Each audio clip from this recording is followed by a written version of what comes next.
friendly neighborhood PhD, and you're listening to the TyePod.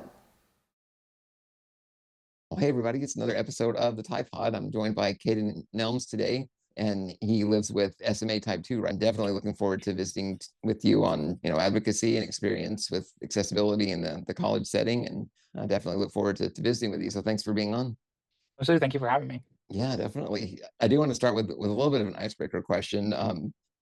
I'm curious with your experience with SMA and everything, is there maybe a song now or maybe one that was when you were younger that you feel like sort of resonates with your experience or your journey so far?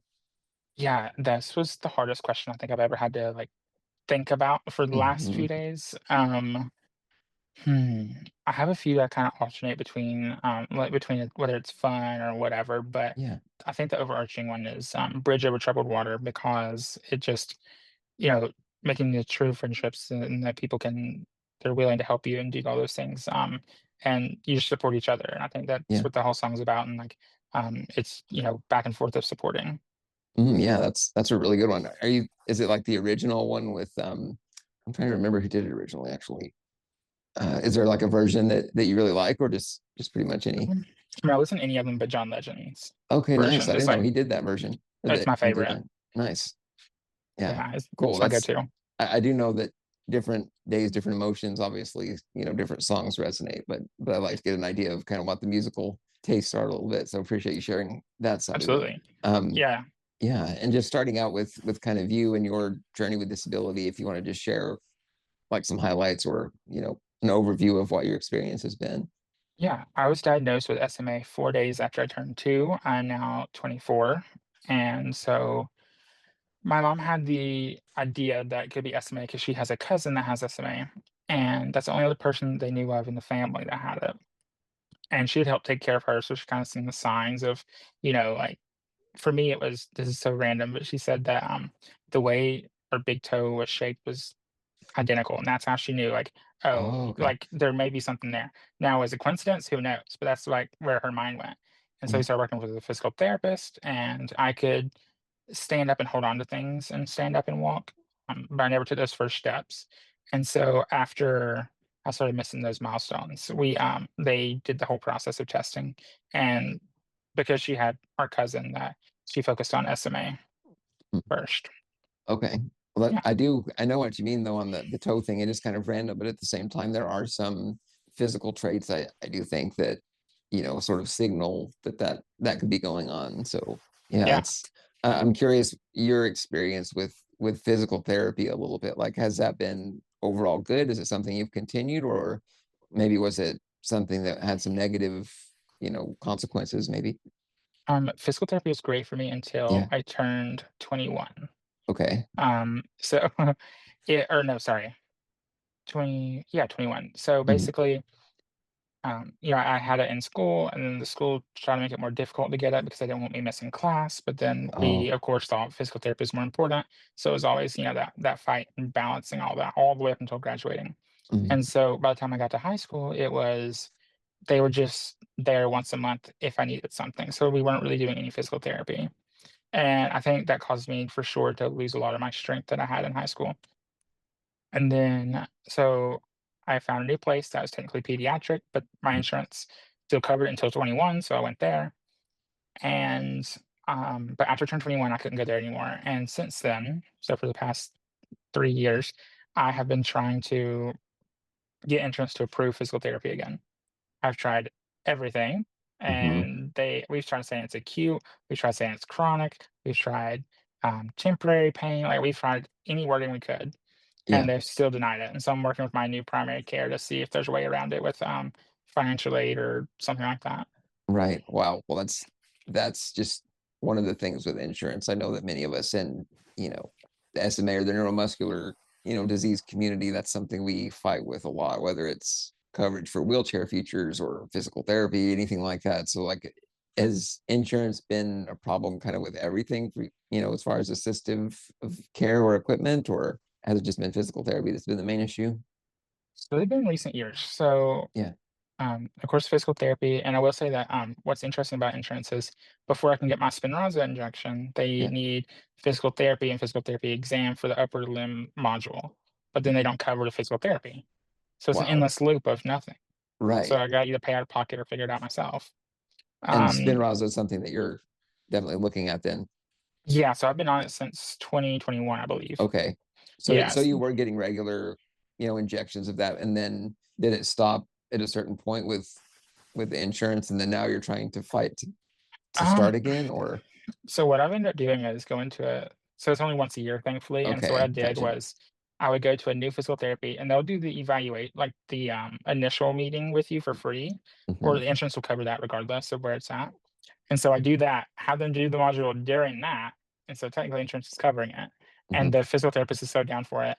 This last time, which was actually this week, I went to a local university here in Georgia, and they have a physical therapy program. And the person that helped runs it, actually, I don't know her title, but helped runs it. She was my physical therapist when I was first diagnosed. Mhm. So it's full circle moment. And so she does it as like a seminar type thing in front of her students. It's like an Oh, open to okay. whoever wants to. Then it's free because it's a class thing, and they can show up if they want to. Okay, so So you're basically able to use that as an evaluation because of the mhm. way it's structured with her program and everything. Yeah, so she's Yeah. actually done this recent upper limb module and also my Jaco arm eval. Okay. We've done both of those. But with other things in insurance, so I next year's when I'll start the chair process again for the first time since turning 21. So you're at kind of the 5-year mark where you can get a new one Mhm. approved, hopefully. Yeah, next summer I can start that process. Yeah. I'm intrigued of how that'll go. Yeah. Um, I have found that a lot of pharmacies no longer run Hoyer lifts or shower chairs through insurance, Medicaid Hmm. specifically.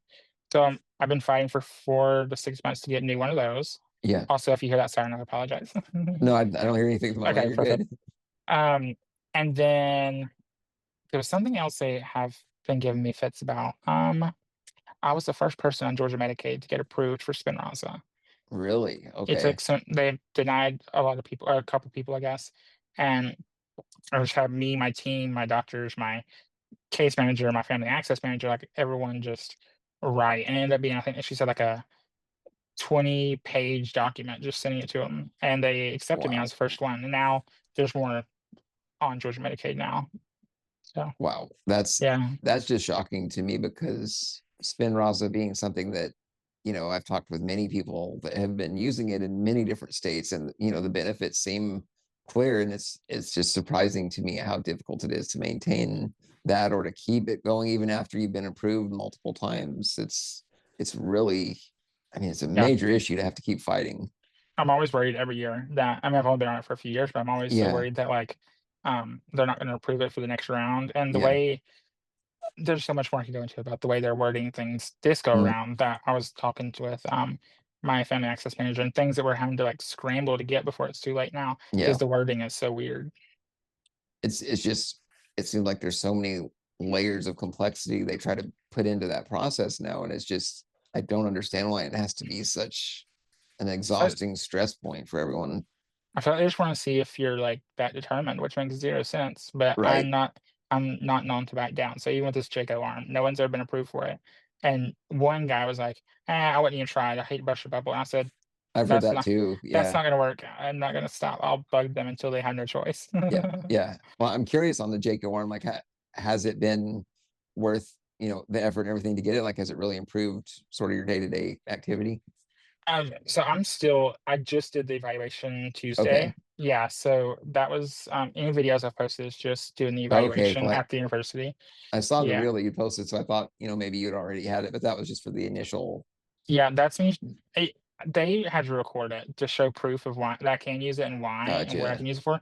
I recorded it one for content, but also when I might have to go before a panel of people and tell them, like why, plead my case, I can show them Yeah. like, hey, here's videos I took personally to show my parents or show my family about what I can and can't do.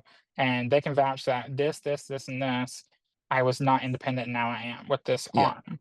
And here's how. And in 30 minutes, I went from not being able to pick up a Stanley tumbler that's full. Mhm. 5 minutes later, I'm giving myself my drink, and Yeah. just show Yeah. them that.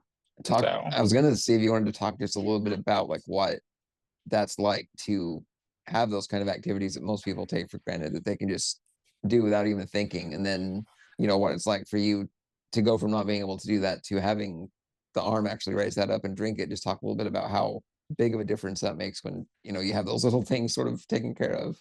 Yeah, so so with SMA, it's progressive, you know, and Yeah. so back even in like middle school, I could pick up a cup enough to get a drink or whatever.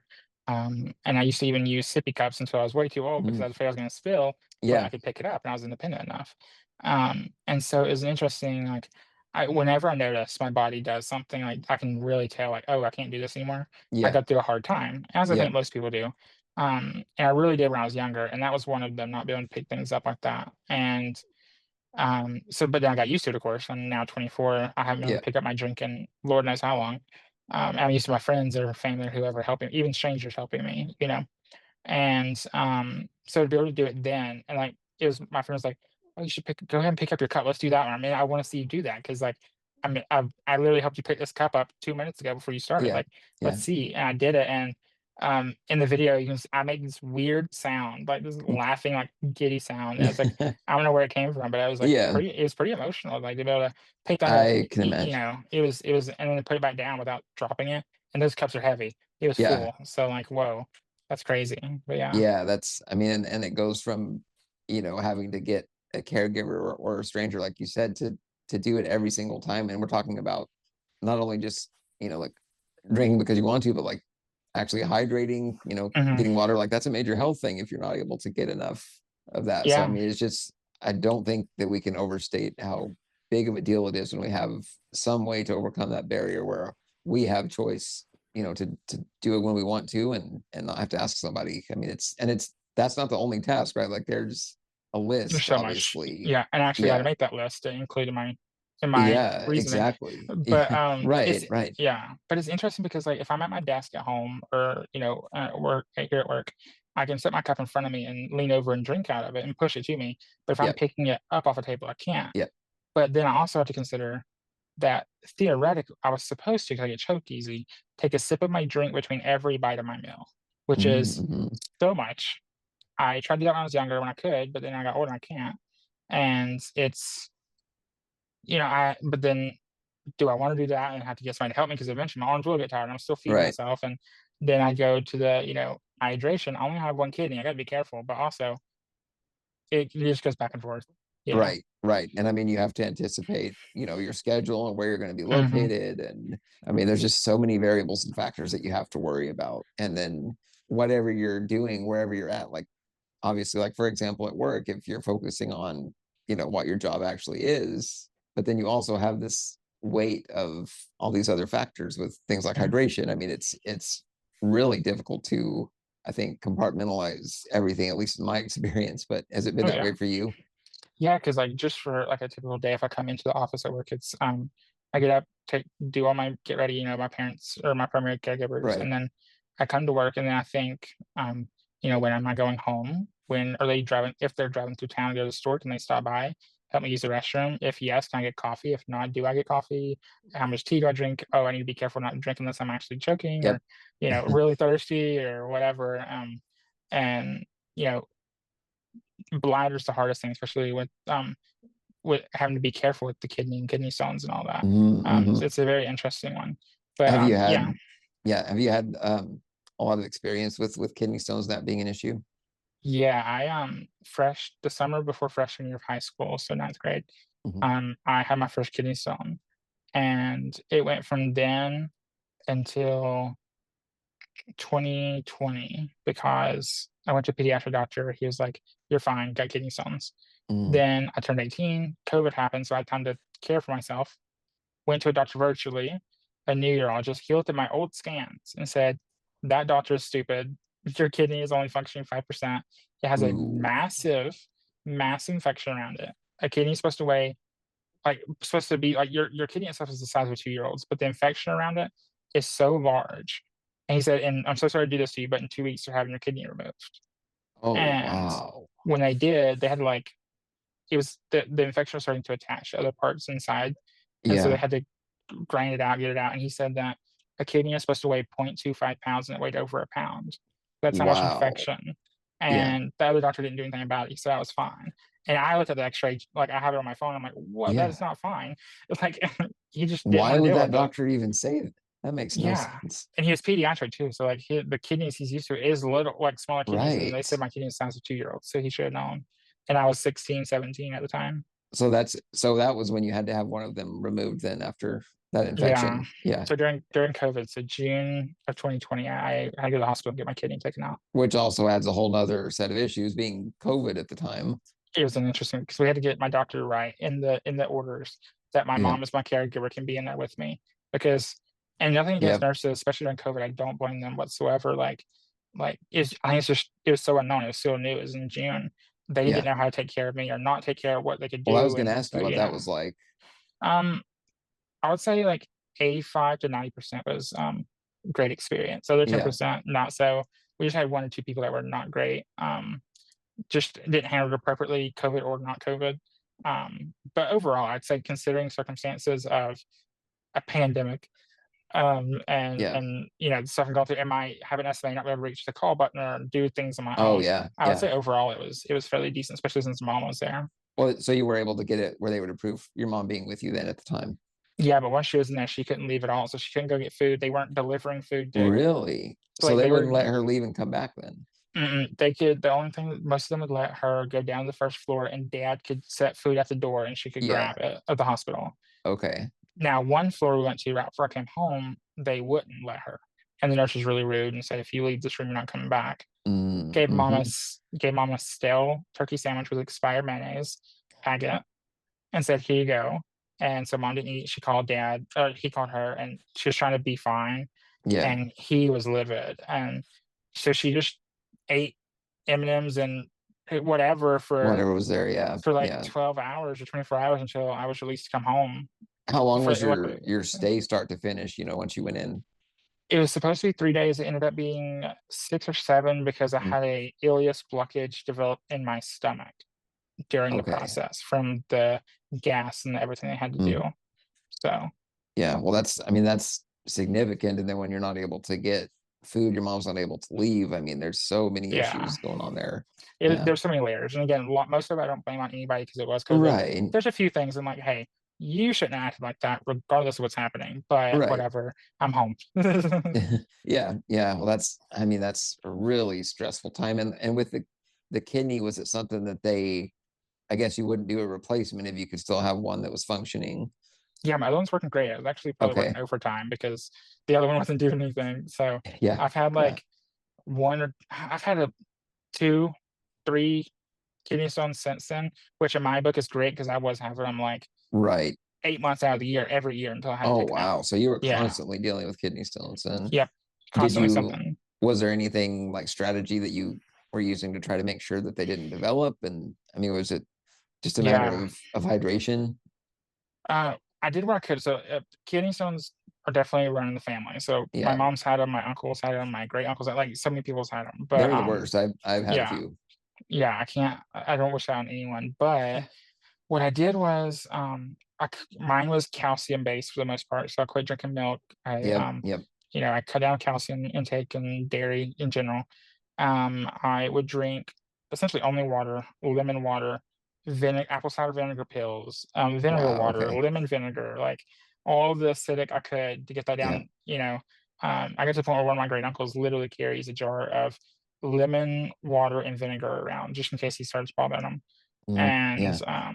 And just I cut out tea, sodas, which I didn't really drink sodas that much anyway, but I cut them out completely at that point. Yeah. That was a big deal for me too. I remember I cut out, most soft drinks, and that at the time those caused so much That was that, and I would say milk. So I was a big cereal guy. calcium. Yeah. Yeah, And I those remember were the even 2 things. I had a doctor that wanted me to take calcium supplements too. And like that was when I had some of the worst Oh, kidney stones. So yeah, it's, no. I mean, again, it's the number of things you have to balance to, it's like you have to weigh every single thing you do and what the consequences are going to be. And most of my remedies was stuff I learned from family or over the counter stuff from doctors. It was nothing they could really do unless The they got acidic so stuff, big. did that have other like negative drawbacks though? Like was it like Not that I difficult on. noticed. Okay. Just make sure you drink a lot of water if you're doing. I'm not a doctor, no medical advice here. First Right, off. right. But Definitely. No, yeah, but I just drink a lot of water mixed with it gotcha. to balance it out. I wanted to revisit the your time in the hospital and everything with the operation. As far as anything specific to moving you, transfers, turning, like what was that like with the nurses and everything that were there helping you? That was one of the biggest issues. So they trying to remember when I went in, let's see. I want to say that they had a lift. We made them get the lift out. They didn't want to, but they did. And they transferred me into the bed, and then oddly enough, I remember getting into the operating room. My previous surgeries, I've never remembered going into the operating room, but this one I did. And they just picked me up with a sheet and transferred me, which that's typical if I get like a CT or whatever. Mhm. If I'm already on a gurney, they're just going to transfer me with a sheet. That's fine. And then I remember waking up and my body temp being really low. I was shivering. I could not get it back up. So I'm claustrophobic. I don't like things on top of me. But when they Yeah. transferred me back over, they put so many heat packs and blankets and those tinfoil things on me that it was like literally a ton of bricks. Mhm. And then they transferred me into the what's it called, recovery room. Mhm. And that was another issue in the recovery room. But in terms of transferring, they did not get me out of my chair until the day that I left the hospital, which is not great. I should have been in my chair moving around to try to help. Right. I was gonna say they just left you in the bed pretty much that whole time. Literally the entire time, which could have led to the ileus. We're not sure, but it definitely Yeah. didn't help release any of the gas or Right. bloating or anything. And so I did not get in a Hoyer lift, which remind you the straps are on your stomach, where I Mhm. just had surgery, until I was coming home. Wow. And that one was an interesting time as well. Yeah. Yeah, yeah. I know what you mean about being, bedridden and not getting into your chair for that amount of time, and like how quickly, the muscles lose function. Mhm. And I mean, it's unbelievable how quickly that happens, I think. And that's something that I don't know that people understand enough of, just that mobility, just moving from bed to chair and everything. Like the more you can do, even if it seems insignificant, it means everything for trying to maintain the function that we've got at the moment. So Yeah. And like if it wasn't for my mom being there, they would not have rolled me when I was in pain, helped me yeah, move the bed, helped me use the bathroom. Like right, they didn't help with any of that. My mom did it all. And I really truly believe that they wouldn't have if I would have been in there. There was right, one or two nurses that, like, one of them gave me a personal phone number after they left. They're like, I'm not on call for the next few days, but you're so sweet, da da da da, here's my phone number. There's a couple great ones. Other yeah, ones were not doing anything. Weren't giving me wasn't bathing me, wiping me down. They were just doing the necessity in terms of right. incision and stuff. Do you think some of that's just like not wanting to do it, or do you think that it's not necessarily having the training or experience knowing how to work with somebody that has a neuromuscular disease? I think it was a mixture of one, COVID, two, no training. I really truly think they would have done it if I would have stepped them through it. But Yeah, I am so out of it. I'm in pain. I'm not thinking about stepping people through every single thing, right. Um, and I don't think they would have done it as carefully, because when I was in recovery, I needed to use the bathroom because I just Yeah. lost a kidney. And they just set the urinal down there Mhm. in that area and left. And so when I was using the restroom, it went everywhere because they weren't holding it. They weren't Right, helping. right. So then 5 minutes after my surgery, they are rolling me side to side, picking my legs up, moving me, change bed Mhm. sheets, blah, blah, blah. And they're so aggressive with it. I'm like, Yeah. y'all chill. Is it painful as far as anything with your joints or contractures, anything like that? Like, is turning side to side and all of that like really something people have to take a lot of care with as far as the pain side of things? Um, Not really. I do forget my knee and Okay. hip. I have some issues in the last year, 2 years. But other than that, no, it actually feels pretty good to like stretch, even if it is a little sudden. Like that little Yeah. movement kind of feels good. But Yeah. they just weren't grabbing it. You do got to grab in the right places. Or like my lower half will turn, my upper half won't, and they're just gonna pull. Right. And they just weren't doing any of that. And they were in a hurry. I mean, it was recovery, but still, Do you know. you feel like there would be some way to have maybe a protocol or, some way to help alleviate that issue where you don't have to explain everything, obviously, when you're, not necessarily completely aware with surgery and all that? Like, what do you have an idea of what solution there is to help at least with that? I think the biggest thing is, well, one thing that's a little different but very important for me, and I want to try to work with local hospitals is Hoyer lifts, training, Mm, having them. Don't say it's too expensive to have the throwaway slings and make the patient supply their own if they even have a lift in general, because you don't know if it's going to mhm, work with that said lift. And just training in general, because I know I've had so many situations. And around here where I live, one hospital organization owns 90% of all the doctor's offices as well, and the only hospitals at this point up here. And so some do have lifts, some don't, some know how to use it, some don't, and so we take over. mhm. Um, but in terms of moving and all that, just off the top of my head, I think that, you do your pre-op with your doctor. I think whether it be you sit down and, for lack of better words, record like a simple tutorial video or simple like just walking through, stepping through if you don't know how to do something, Yeah, or meeting with the charge nurse or whatever. That's just off the top of my head. Just in that yeah. pre-op, have a or like yeah, just have a either whether it's written in detail, typed out, voiced, video, whatever. Just have it Something in just the to share. file. Yeah. Yeah, No, because that makes sense. I had a file in my chart for the longest time about intubation's difficult because how my throat is. Before especially before I lost some weight, it was really difficult. And the doctor was concerned because I was going to get wisdom teeth taken out. And the doctor was like, "Hey, I'm concerned if there's an emergency. They don't know how to do this effectively." And so he wrote out in description what size tubing, how to do it, how far to angle my head back, like all the Wow. things. And I keep it in my van, like with me in case of a wreck or whatever. And I keep it in my chart, and I have a copy at home as Yeah. well. Yeah. That's actually a really good idea. I think to have Yeah, at least some kind of documentation to give, to otherwise nobody's going to have any clue what to do there, I don't yeah. think. I mean, as long as they get me intubated, then the rest they can figure it Yeah. out. But Yeah. if they can't get the tube down your throat in a timely manner, that's an issue. Definitely. And there's, I mean, again, we're talking about a list of factors and things that need to be accounted for. Yeah, And then like as far as you and your caregivers have experienced and know what your specific needs are, I mean, it's nobody can really, I don't think, convey or guess what that's like. Like you're obviously the expert on what works for you on that side of things. And so yeah, it's just any small thing that we can do to alleviate that sort of thing, because there's just so much involved. have you ever had the experience? So I'm curious about other people's. Yeah, Have you had the definitely. experience of when you're trying to tell someone how to help you or how to do something, they think you're being rude or picky or whatever, and Right. like it's like I'm not. I'm just telling you how I've done it for 24 years and how it doesn't hurt. Like Right. not a big of a deal. But then some people are like, "Oh, I'll try to help you. They're be grateful."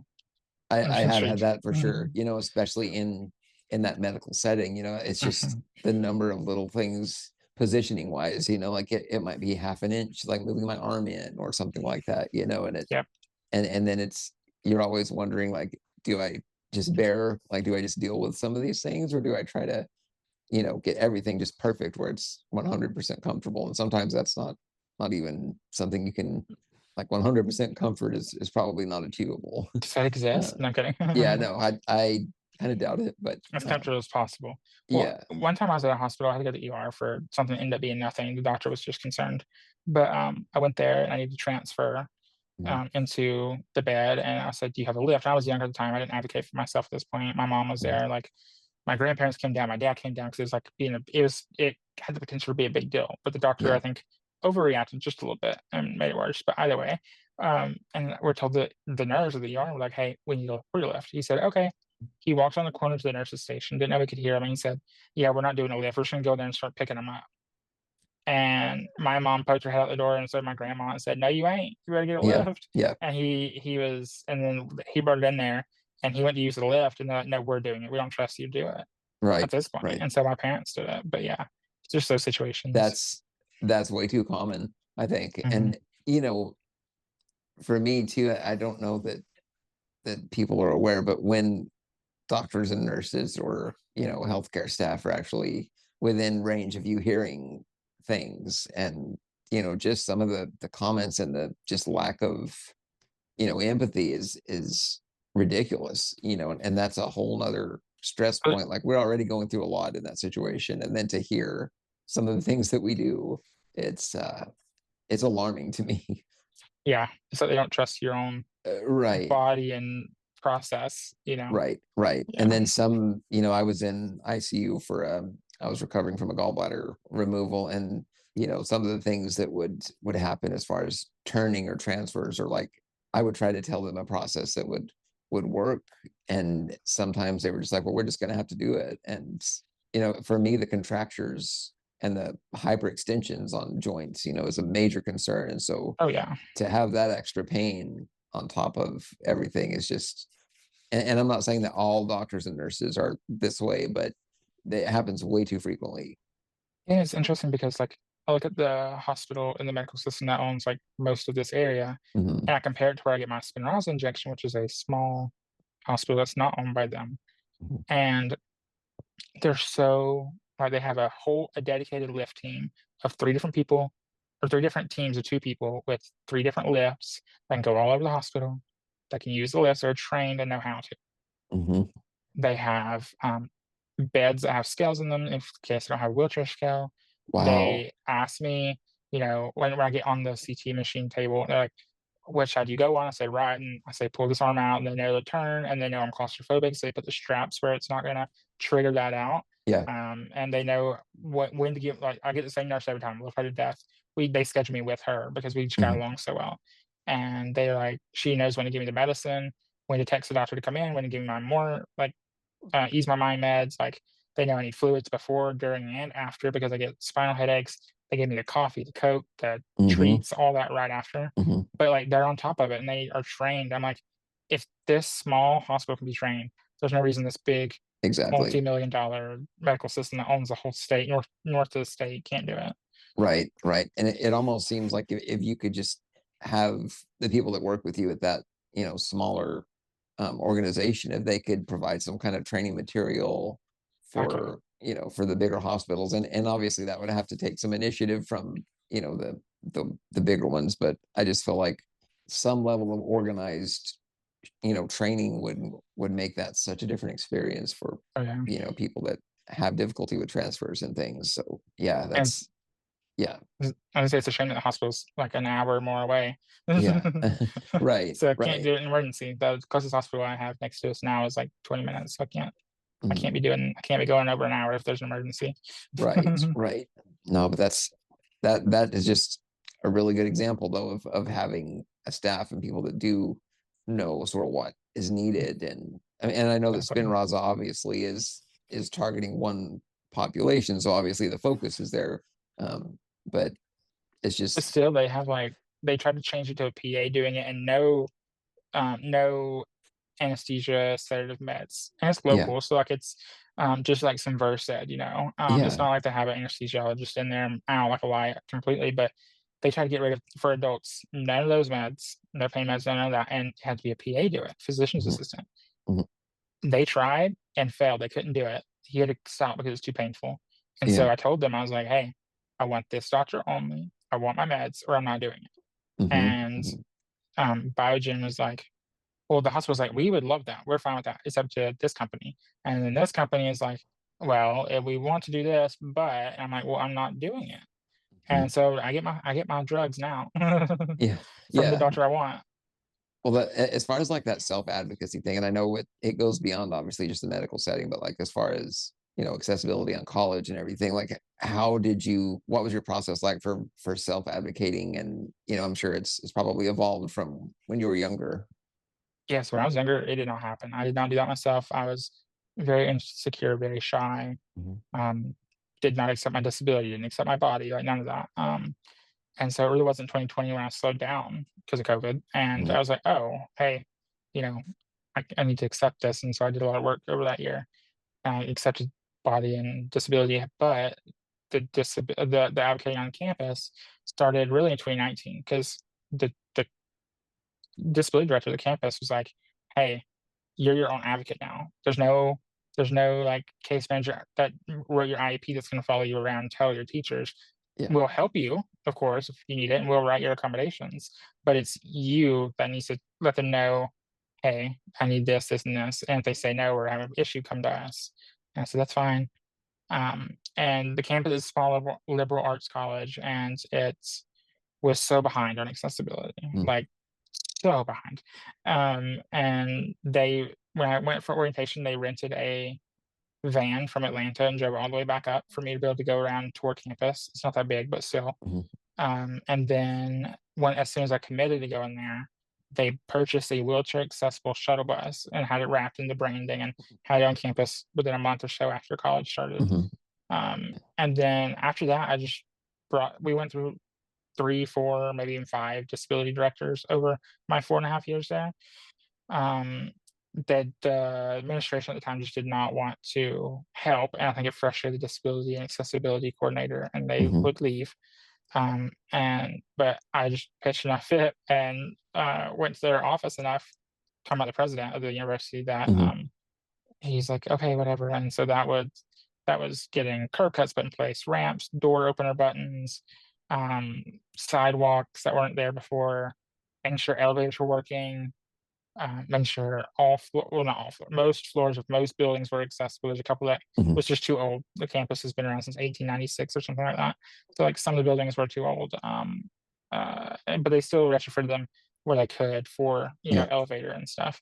Um, you know, adjustable height tables. A door towards the end, it was going to be a dorm that I could get into. They completely gutted it from the concrete floors up, but I ended up not being able to move in because some caregiving and Yeah. insurance trauma. But it wasn't just advocating for me, it was future students. It was Absolutely. a current student that I was there at the same time as in a wheelchair. He transferred out because of some issues that of course aren't my story to tell, but he transferred out. And I was like, they're going to come to this campus and not see either any representation, Right. any accessibility on these sidewalks. um, and or C, you just can't navigate it well because it is it when we're in the mountains, so it's hilly, and there needs to be ways to mitigate that, such as the Mhm. shuttle and things. Um, and so, yeah, over 4.5 years, like so much has changed. I graduated in last May, Okay.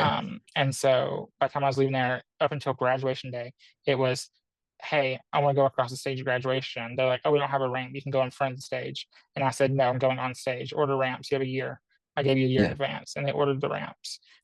So all the way up until graduation day, essentially, was advocating from freshman year to senior year. Right. Right. And so like all of these things were basically done as a result of, you attending the school, and like basically none of those features were in place when you got there, it sounds like.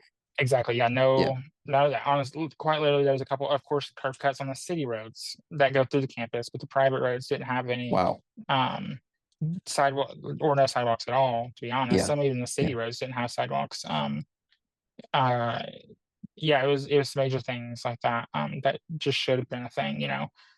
And the Yeah. administration didn't want to until we pushed fit. And then we got a new administration. They loved me, so that made it easier. Makes a And also, difference. So, yeah, obviously that there was the self-advocacy, but did you find people that were sort of allies that were willing to speak up or work with you, even professors maybe that maybe helped you with documentation or anything, or what oh, was? absolutely, yeah. Yeah. I was a part of the newspaper team. I have a degree in mass communication, so that was Okay. radio, TV, writing, film, like all the things. And I wrote articles for the newspaper about how they say they're accessible, but they're not, or they basically half-ass the accessibility. Yeah. And so that caused a stir, but the professors had my back. Um, During COVID, they were not doing what they should have to protect people that are immunocompromised or chronic illness or disabled. That caused a stir. Professors had our back. Yeah. That was multiple of us students. And then, we had the editor in chief of the newspaper at the time walk around the campus because they do a safety walk every year. And Mhm. the administration, from what I remember, did not want to hear essentially any accessibility points. Yeah. And so I didn't go to it. However, the editor in chief spent a day and took her route, that she does every day, tried her steps. Mhm. And then the next day, she did the exact same route, but only took where it was accessible, where there were ramps and Yeah. crosswalks and everything. And it was 10,000 extra steps. And she That took is that to them. substantial. Yeah, she took that to them and said, "Hey, like this is an issue." Um, and so they definitely helped with that. Of course, disability rep your student life. They helped. It was really like the original administration just did not want to spend the money on it at first, but again, they did, and we had, there was, what was it? I did articles and movies and documentaries and all kinds of things, short films on disability, there. I actually worked in the marketing department my Mm-hmm. senior year as an intern and was able to help out with some things in terms of accessibility there. Mm-hmm. Yeah, I really tried a lot of people on my side for sure, whether it be other students, faculty, staff, Mm-hmm. Mm-hmm. yeah, a community, other parents, like, I really did have that community for sure. It almost seems like in a way that through the self advocacy, of you sort of fighting for what you needed, like that almost helps to build that small village. It feels like of supporters, in your corner to help you, to improve this. I think, and like Yeah. you were saying earlier too, I think it's so important for like the next group of students to have better options when they need accessibility by us, sort of pushing for changes to be made. And I actually, just to share a story from my own experience, I had several graduate advisors and professors that worked with me to get push button doors installed in the building itself once you got, into it where my Mm, office was. And so, they actually put in push buttons to one of the main laboratory spaces, two of the restrooms, and then the graduate office I was using at the time, and that made so much difference as far as independence from, you're just going from just getting in the building to actually being able to function once you got there. And so I think that, it can be so important to sort of push to get those changes made, and somehow improve accessibility for future groups. So, it's yeah. really Well, great for me to hear, that almost single-handedly changed this entire university just by speaking about what your needs were. And then obviously all the people that jumped on board, to help you too. Like there's just so much like awareness and increase in empathy. I feel like I think it's a really essential part of improving accessibility in general. yeah, I think one of the coolest things we did, or I had the opportunity to do, was I was asked by the university, by certain people, to be on the DEI council because it Mm-hmm. was, at the time, it was faculty and staff, and they brought students on, of course, and that's when they Mm-hmm. had one disability representation, essentially. And so we had planned different events. I got to lead a disability lunch and learn at one point, and answer questions and do a panel with another person that had more chronic Mm-hmm. illness and with our accessibility coordinator. So we had all three of us. And we gave them a list of books and resources and articles and authors and podcasts and videos and, Crip Camp on Netflix and like all the Mm-hmm. different things to watch, and listen to and consume, essentially media, disabled media content. And we had a diversity day where we just had booths set up from, the Hispanic club, Mm-hmm. student life. We had all kinds of things, and I got to do this. We were on a budget, and so I was able to work with the art professor and create this huge banner that was essentially, I pledged to be an ally, but it had Mm-hmm. like a whole pledge written on it, and then they could sign it with a Sharpie. And so by the end of it, we had like a couple hundred signatures, and we'd hung it up in the commons. Everybody got a button or a sticker, I can't remember, and then Mm-hmm. a little red ribbon because red signified just disability in general. And it was really cool to be able to do that and have that Yeah. opportunity and get to talk about my experience and all kinds of things. Well, it's definitely a sort of amplification. It sounds like through the different media sources, the different groups you worked with. I mean, that's that kind of diversity of spreading the message, so to speak. I think is pretty important for sure. Absolutely. I was not seeking college to do that at all by Yeah, any means. yeah, That was not my plan. But right, not only did my degree fit that, and it taught me the avenues to use social media and marketing, and I was writing and advocating and citing my sources because a lot of people don't want to do that. All right. those things. Like Not always easy. it's not always easy and or fun, but being Yeah, able to learn the skills I needed to through yeah. my degree and be able to do my capstone on it was called digital activism, which is my podcast, digital activism, amplifying disabled voices in media, I believe was the full official title of my Mhm. capstone. And it was 8 months of a research paper, a podcast, Yeah, a press release, I don't remember all we did. We had a whole yeah. bunch of stuff we could choose through our media and do that. So And a podcast that was actually part of what you were doing through that yeah, it's one project of the then. Okay. first years. Yeah, so we could always do radio shows, but Uh-huh.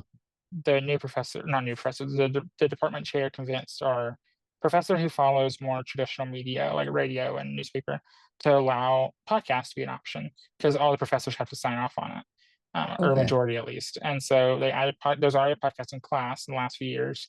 I took it as soon as he added it, and so they were able to do podcast and or a radio show as two different deliverables instead of just one.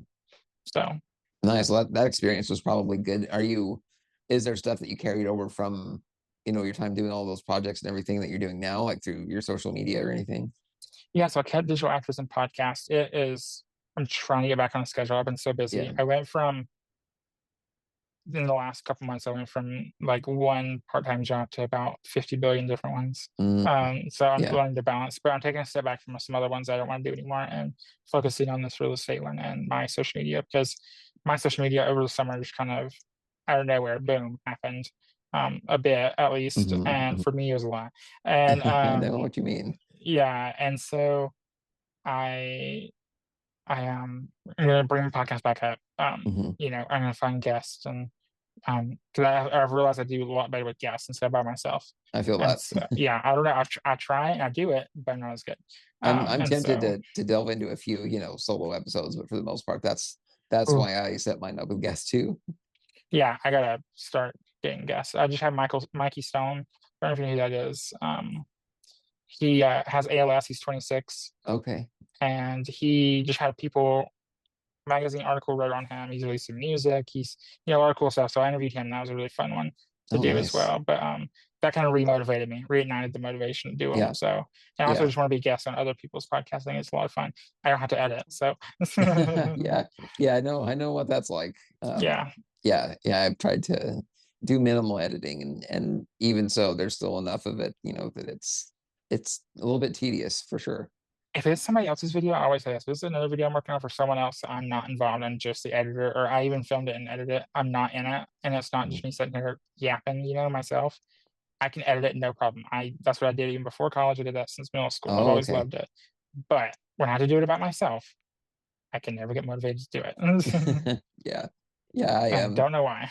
When I'm editing, sometimes when it's my voice, I try to actually speed up the audio to try to get through it quicker to make sure, but it's a little bit difficult sometimes to have the motivation to do it, but it's the guests and listening to them that makes it worthwhile for me, for Exactly. sure.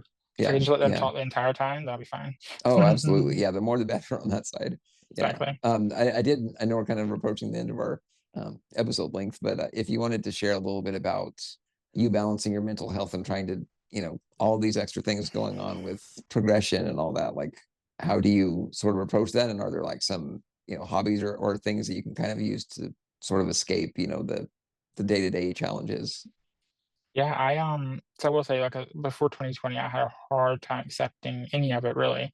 But after that, I've done a lot better. But I mean, it's so hard. Everybody has the days where it's just so difficult. Mhm. And it's relying heavily on relaxation. I have a hard time with that because I've always been told, not just about me, but other people too, oh, you're napping during the day or you're doing this during the day, you're lazy. That's a big one. I've always gotten heard, and so I have a hard time still adjusting to that's not true. I can take a nap, or I can watch TV for a couple hours or whatever. Um, and oddly enough, I play video games a lot, and video games does not make me feel that way. So I think it's because I'm still accomplishing something of some Right. sort. But yes, I play a lot of video games. And honestly, work is a good outlet. Keeps me from thinking about my progression or the upcoming doctor appointments or the tests or the injection. I get the Yeah. worst anxiety about the injection every time before I get it. It's so strange. I've had quite a few, 3 years worth, 4 years worth, how many ever. And Yeah. I still, yeah, 4 years. I still get so nervous for about 24 to 48 hours leading up. And as soon as they get the IV in and start the chill out medicine, I'm fine. I'm like, stab me, I don't care. I'm laying here. But like 24 to 48 hours, I'm like stressing. Are you worrying about like just pain or something else going wrong, or what's kind of the main thing do you think causing that? Pain is a part of it, but I also just have medical anxiety of like I hear horror stories and I take that like it's gonna happen to me. I'm also for some reason terrified of death. Not that I'm not being put to sleep. Like Yeah. there's nothing that could like, go awry in terms of that mhm. for the most part. I'm not saying never, but for the most part, I have no idea. I have no reason to be worried about that though. I fully trust the doctor and nurses, but just I get medical anxiety and a little bit of test anxiety, honestly. Yeah, But yeah, and that was school stuff back in the day, but a big part of it, medical anxiety, regardless. My blood pressure would skyrocket when I see a doctor, yeah. regardless of what it is. I relate to that a little bit, and in fact, I've only had one real operation experience, because of a lot of that anxiety and trying to avoid, going to the doctor for things. So it's a Well, difficult see, process. that's where I'm on because I fear that I fear the worst of what I have, but then I am some of those people that's like, I need to go to the doctor. I need to go to the doctor. If I don't go to the doctor, I'm gonna have this one and know until it's too late and I'm gonna die. Right. So it's a weird it sucks when you have both of them. Oh yeah, yeah, But definitely. like I'm okay with the doctors now. Like none of that bothers me. It's just surgeries or procedures, even the simplest procedures. Yeah, just I've had a thinking about few. all the things that are going on with it potentially, and yeah, all the Yeah, and a lot of variables what that can. ifs. Yeah, exactly, Yeah, exactly. what ifs, not even just medical, but anything at night is a big one. Yeah. As far as that nighttime aspect of like sort of winding down and getting rest and everything, is there something you kind of go to help you calm some of those things down? Yeah, I either watch a comfort show Yeah. or I doom scroll for a little bit, as That one can does. help. Honestly, I have curated my algorithm. I swear at night it knows to show me only fun, good things of like animals. Yeah, yeah. And then or just have a show on the background. I have my Switch hooked up to the TV. I may play a little cozy game. And then Mm-hmm. eventually I just turn on a podcast or something on my Echo and try to rest. And the medicine, I take medicine, of course, helps for that. But Then you kind of doze off from there then. yeah, but Yeah. it's a couple hours of just Yeah. sitting there watching, playing, scrolling or something. That's kind of where I went to. I remember back years ago when I was an undergrad, I had some panic attacks starting up and things like that. And that was Mhm. when, my all the electronic devices were pretty much off at that time. And I realized, like an hour or two of TV or gaming or, whatever, something to distract the mind enough to let it calm down was the way to go. And, I know there's some negativity around electronics or that it keeps your brain overstimulated, but I think for a lot of us, it's the opposite Well, effect, if not, it's gonna be overstimulated with these what ifs. So Exactly. but And some kind also of distraction. I took a psychology class in college. It was one of our requirements, and I'd asked him. I was like, "Hey, I get anxiety about meeting my phone, turning it off, turning on do not disturb when I'm going to sleep because what if something Hmm. happens? 'Cause I've had some family stuff happen the last few years, overnight and different things. But I was like, all these what ifs, and he's like, yeah. He's like, let's start by turning it down or like laying it down, not on you, like laying on the table. And if it's really bothering you, then get somebody to help you get it. Um, and then the TV stuff, do what you got to do. Like he Yeah. said, that's like if it becomes like you're staying up till 7, 8 a.m., yeah, maybe that's an issue. But like Yeah. when you're tired. So watch it or play or whatever to get tired, then don't fight the tiredness, just lay down. Oh yeah. That's a good So point. Good point. yeah. And I do remember I would go from having the TV I would leave it on all night, for a long time Mhm. and then gradually started being able to, okay, set a timer where it's, maybe 4 hours later. And then, at this point now I've found a system where I can just turn it off when I feel sort of ready to sleep. So that's, it's Yeah. definitely, I relate to what you're saying with that, figuring out kind of what process works and what is the best way to, kind of get comfortable at night. I just had to learn So how to you know, listen to when I'm tired, and a lot of that was meditation and stuff. It's like don't fight mhm. it. If you're dozing off or just feeling tired, don't fight. Like because I used to edit Right. my videos on my phone for social media and be like, I just gotta finish. I gotta finish. And I was like, you know what? No, I can do this in the It morning can or I wait. can do this Yeah. whatever I need sleep so I can be up and be refreshed because my body takes a long time to recover. Yeah. Um, and again, meditation has also helped a lot of the aspect of listening to the body and just like chilling out. Yeah. Yeah. And doing like some breathing maybe or something like that with Yeah, exercises. Yeah. Yeah. Well, that's really, I appreciate you sharing kind of a glimpse into your world on that. I think that it helps, one listener. I think it's really great to have shared stories to, for people to listen to. So I sure absolutely. appreciate you coming on. I definitely could see us, doing a follow-up episode at some point, Caden, but I sure appreciate Anytime. you coming on and looking Yeah, forward to thanks for maybe having me. listening to some of your podcasts when you start back up. Absolutely. Thank you so much. Yeah. Yeah. And for people that want to follow, what's the best way? Is Instagram kind of the best place to start, or do you have other social areas that you want? Yeah, Instagram is at obviously underscore it's underscore Caden, Caden. Yeah. And that's my Instagram. My TikTok is all lowercase wheelchair underscore king, King. And those are the two main places.